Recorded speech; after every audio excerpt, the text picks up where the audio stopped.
तेहि अवसर भंजन महि भारा, हरि रघुवंश लिन्ह अवतारा।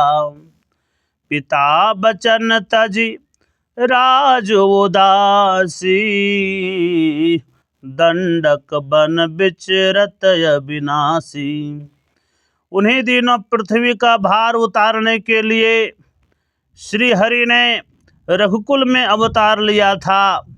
उस समय वे अविनाशी भगवान पिता के वचन के कारण राज को त्याग कर तपस्वी भेष में दंडक वन में विचर रहे थे। मंगल भवन अमंगल हारी, द्रवहु सुदशरथ अजिर बिहारी। हृदय विचारत जात हर, केहि विधि दर्शन होई। गुप्त रूप अवतरे वो प्रभु, गए जान सबको। शिव जी हृदय में विचारते जा रहे थे कि मुझे भगवान के दर्शन किस प्रकार हो। प्रभु ने गुप्त रूप से अवतार लिया है। मैं यदि जान लूँगा तो शेष सब लोग भी जान लेंगे। शंकर युरयति क्षोभु, सती न जानहि मरमु सोई। तुलसी दर्शन लोभु, मन डरु लोचन लालची।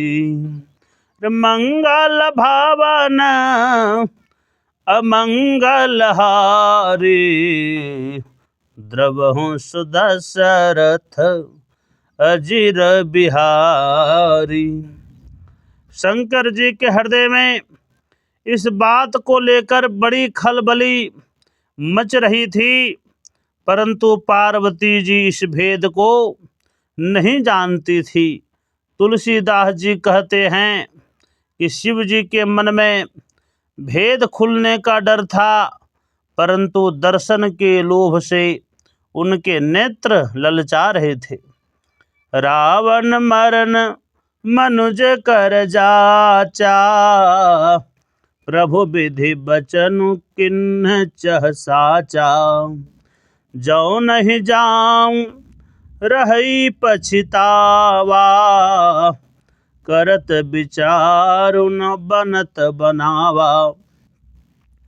रावण ने ब्रह्मा जी से अपनी मृत्यु मनुष्य के हाथ से मांगी थी। ब्रह्मा जी के वचनों को प्रभु सत्य करना चाहते हैं।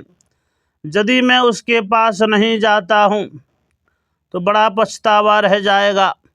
इस प्रकार शिवजी विचार करते रहते थे, परंतु कोई भी युक्ति ठीक नहीं लगती थी। यही विधि भय सोच बसईसा, तेहि समय जाई दस सीसा।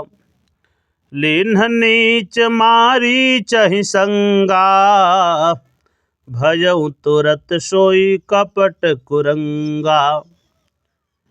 इस प्रकार शिव जी चिंतित रहने लगे।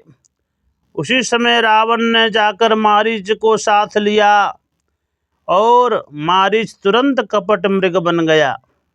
कर छल मोढ़ हरि बैदेही, प्रभु प्रभाव तस विदित न तेहि।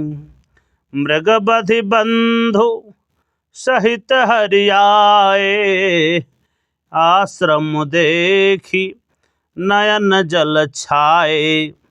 मूर्ख रावण ने छल करके सीता जी को हर लिया। उसे श्री रामचंद्र जी के वास्तविक प्रभाव का पता न था।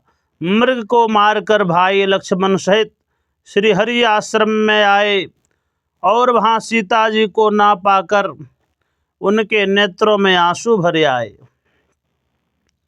बिरह बिकल नर इव रघुराई, खोजत विपिन फिरत दो भाई। कबहु जोग वियोग न जाके, देखा प्रगट बिरह दुखता के। श्री रघुनाथ जी मनुष्यों की भांति विरह से व्याकुल थे और दोनों भाई वन में सीता जी को खोजते फिर रहे थे। जिन्हें कभी कोई संजोग वियोग नहीं होता, उनमें भी प्रत्यक्ष विरह का दुख देखा गया। जय सीताराम।